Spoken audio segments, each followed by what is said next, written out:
nego da budemo doista fokusirani na ljude. Ljude, moj životni i politički kredo i moto je ljudi su važni.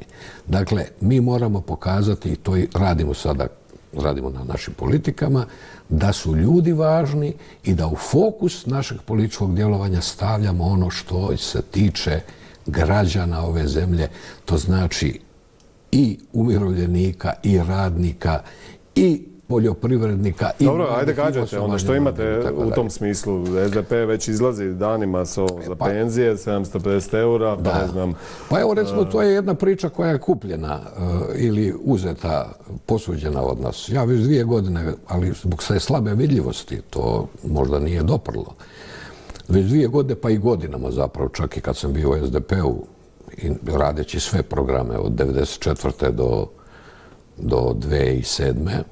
i izborne i političke, sam davno detektirao da je problem umirovljenika izmišljen problem.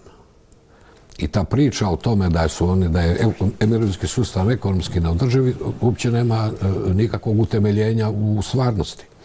Dakle, mirovinski izdaci su u Hrvatskoj ispod 10%, 9,6%. 9,6%. Prosjek Evropske unije je 12,9%.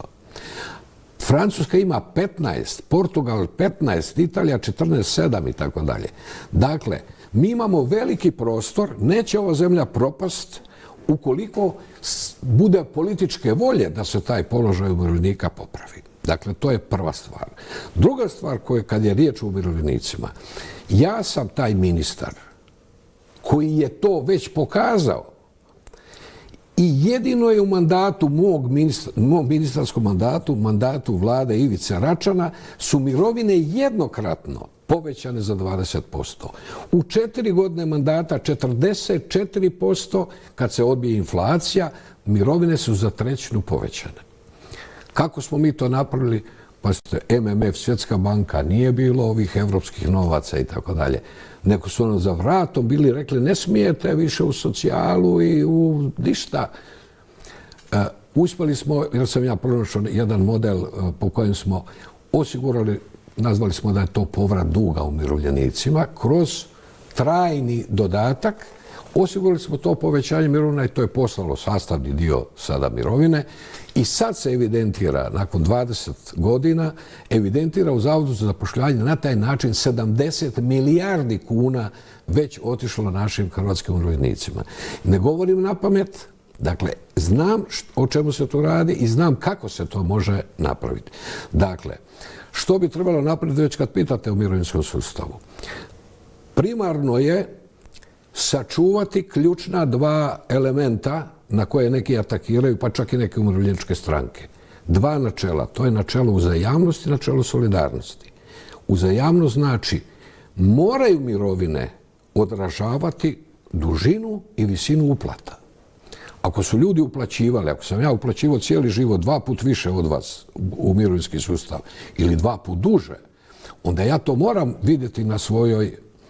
Zbog bijede i siromaštva tih 1.200.000 ljudi postoji sklonost jednog populističke uravnilovke, pa bi onda svima kao trebalo dati svima jednake mirovine, da se da, najnižim mirovina, ali se to mora znati da je to intervencija države.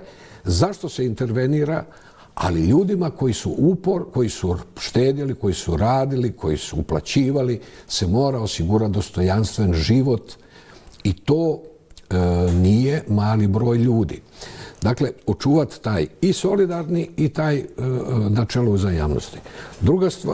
Treća stvar, drugi mirovinski stup, kojega smo također u mom mandatu, dakle to je bila jedina prava istinska reforma, treba očuvati zbog vas, koji ste uplaćivali, koji uplaćujete svakoga dana, zbog situacije demografske kakva nam slijedi, u kojoj će biti pitanje hoće li se moći namirivati pristojna mirovina iz doprinosa oni koji će raditi za 20-30 godina.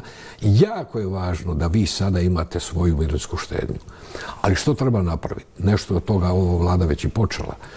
Treba osloboditi svih tih ulaznih i izlaznih naknada. Treba relaksirati ili pomoći da se diverzificira portfelj, da se što bolje upravlja tim novcem koji ide na te privatne račune. I na taj način osiguravati ono što je bilo prvotno zamišljeno, da se kroz 10% drugi mirovinski stup osigura kroz 20 godina te mirovine budu više, značajno više i bolje nego samo iz prvog stupa. Dakle, postoje rješenja, postoje način, treba se promijeniti način obračuna mirovine. Ovo kako povećati mirovinu, pa to se jednokratno promijeni se ta AVM formula i jednostavno se podigne za određeni iznos kojim država može raspolagati i sve mirovine odmah rastu. Ali, velim, povećati i promijeniti tu formulu tako da ovo silno hvaljenje o tome sad dali smo penzionerima toliko i tako dalje, po 100 eura se da po 30, po 20 i tako dalje. Taj jedan vatrogasni, ja to govorim, adhokratski način rješavanja problema i igranja Djeda Mraza, mi moramo napraviti da se sustavno mijenja položaj pojedinih skupina.